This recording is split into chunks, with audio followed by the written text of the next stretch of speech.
ou de ne pas faire un remaniement. Mais remaniement dafa bokk ci cours normal véritablement lié à la vie d'un gouvernement. Et c'est le président qui juge de l'opportunité de faire un remaniement. Mais quoi qu'il en soit, la question est remuée. La question est soulevée et la question fait débat. Et nécessairement pour ñenn ñi effectivement soxla nañu def remaniement. Mais remaniement daf ko itamit jàpp naa ni il faudra toujours chercher les meilleurs profils.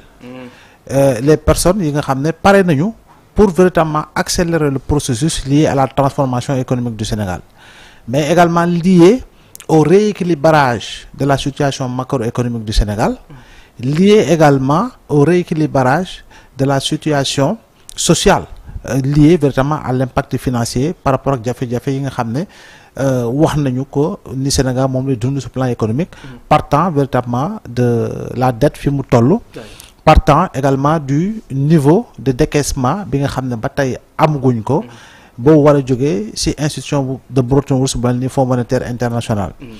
Léegi remaniement pour remaniement, est-ce qu'il faut réaménager, est-ce qu'il faut permuter? Am na ñu bari ñoo xam ne ñi ngi songu ay ministres di naan est-ce que gëm nañu projet gëmuñu projet, peu importe.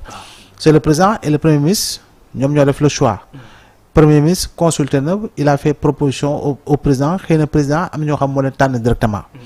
Mais quoi qu'il en soit, li ci ëpp solo moo di nit ki en réalité du moo am solo, waaye nit ki bu ñu ko tabee ba pare la muy liggéey moo am solo. La muy liggéey ndaxam répondre na aux exigences yi nga xam ne dañ ko fixé mu nekk ay objectifs à atteindre. Et comme l'a dit récemment le premier ministre yàggul tuuti, blocage bu nekk daañu mën a daañu duut baaraam ci kii mu jógee. Donc responsable situé. Donc loolu mooy wane ni kon ku ci nekk war na am lu muy liggéey. Liggéey boobu mu nga war a liggéey nag dafa am loo xam ne ñu ko fixé comme objectif. Donc objectif yi c'est à court terme et à moyen terme. Parce que ici je ne vois pas d'objectif à long terme. L'objectif à long terme mooy la transformation économique du Sénégal. Mais l'objectif à court et moyen terme, c'est véritablement rééquilibrer les indices macroéconomiques.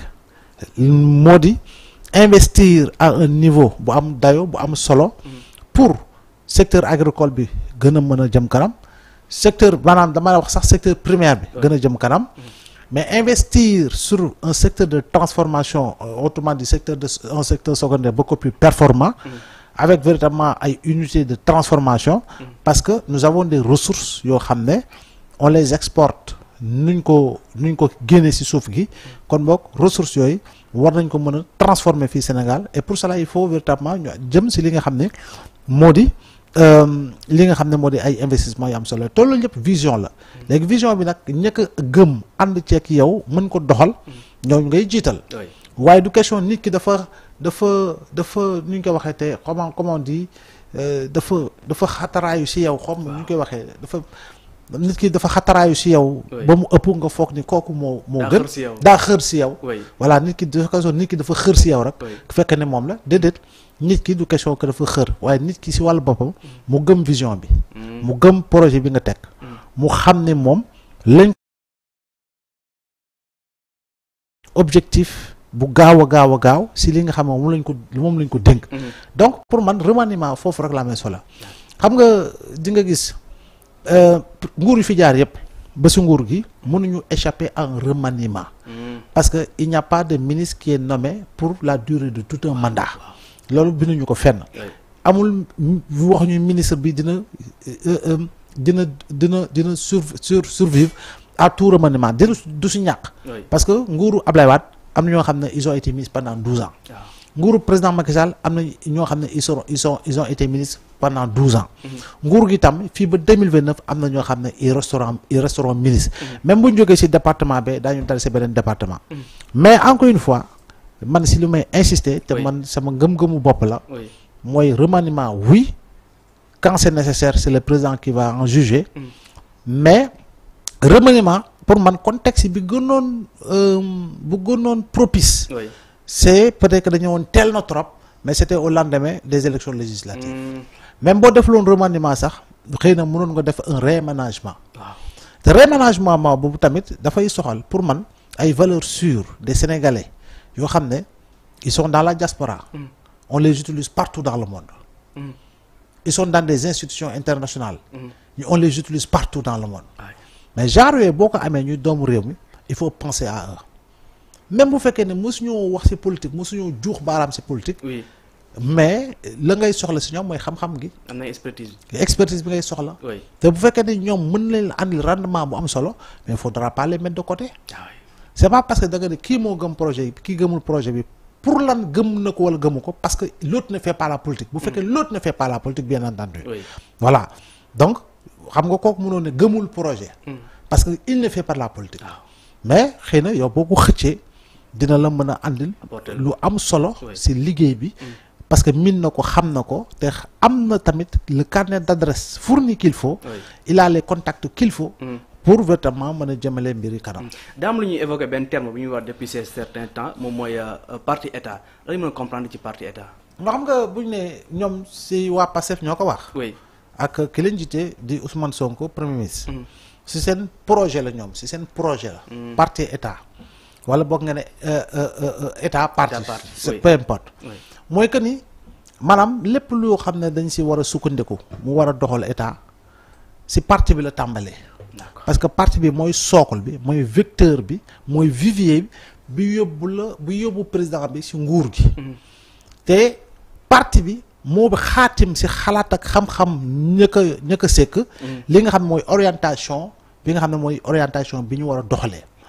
comme jamonoy UPS ba ci PS. soo fàttali ko président Mamadou Dia da doon wax ni am na décision bi Senghor jëloon d'accord ci woon.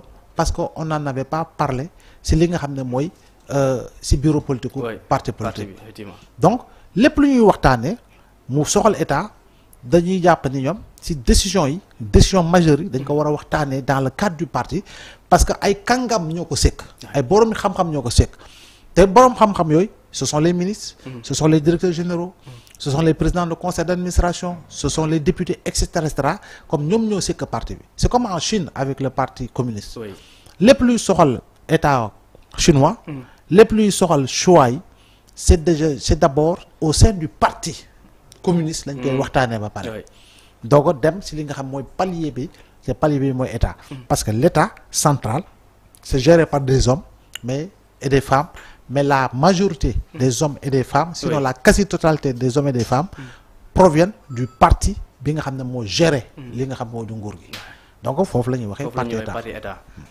Alors nous sommes avec le professeur Abdoulaye Mbow xanaa Mamour dinañu mën a fekk si waxtaan bi ci kanam donc ñu continuer ak moom Ousmane ñu ngi wax parti état mais président il parle de ouverture à réconciliation est-ce que ñaar yooyu mën na ànd.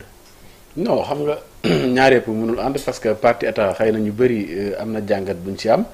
xëy na ñenn ñi boo waxee parti état ñoom dañu gis ne voilà donc li Pastef rek ñoom ñoo war a ñëw nekk ci gouvernement bi donc keneen ku bokkul Pastef warul bokk donc je pense que alors loolu moom mënul nekk pour l'instant pour ci jamono bi ñu nekk nii. donc loolu mënagul nekk Sénégal parce que tamit Pastef bi mu ñëw dafa am ay alliés yoo xam ne ñoom la àndaloon. am na ñoo xam ne mësuñu bokk Pastef alors que xëy na seen taxawaay wala seen jàng may na leen ñu nekk ay ministre bu fekkee seen loxo sedd na parce que pour man sénégalais yi wax ji yëpp lenn kese la mooy. ñi nga xamante ni seen loxo sedd na te jàpp nañ ne bu ñu leen dénkee dinañ ko yor ni nga xam ne noonu lañ ko war a yoree.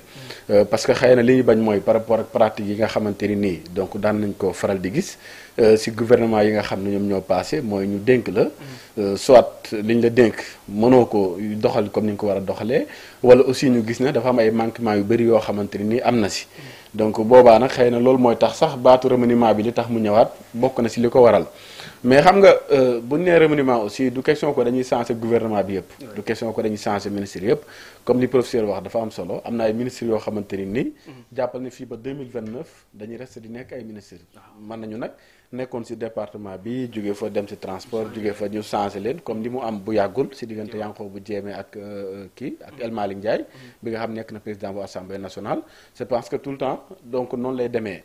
mais xëy na sénégalais yu bëri nag donc par rapport ak boo déggee ñuy wax dama yaakaar ne ñenn ñi xëy na benn problème la ñu am muy ci côté justice bi ni muy doxee parce que ñenn ñi dañuy jàpp ne sax voilà ci ministre bi la donc moo doxalul même le PM wax na yenn PCA yi que ne seen liggéey doxul nu ma waaw foofu xam nga foofu côté administration bi foofu moom administration bu Sénégal lay wax parce que moom voilà moom moo tax may la foofu côté administration bi bu ma nee Sénégal yi fee si côté justice bi mooy par rapport ak xëy na ñi ëpp si ñu àndoon ak Pastef woteel leen ñoom dañu gis ne xëy na ni muy doxee dafa yeex ba si premier ministre bi mu génnee dégg nga li mu wax ne mënuñu comprendre voilà ñuy toppee jàpp ay nit ay 50 millions di bàyyi ñoo xam ne ay milliards tey loolu mën nga jël exemple que ne lu am la parce que am na ñoo xam ne affaire Prodac bi 29 milliards donc jàpp nañ ne heure bii doon na fekk mu leer 94 milliards Mamour Diallo ak yeneen dossiers yoo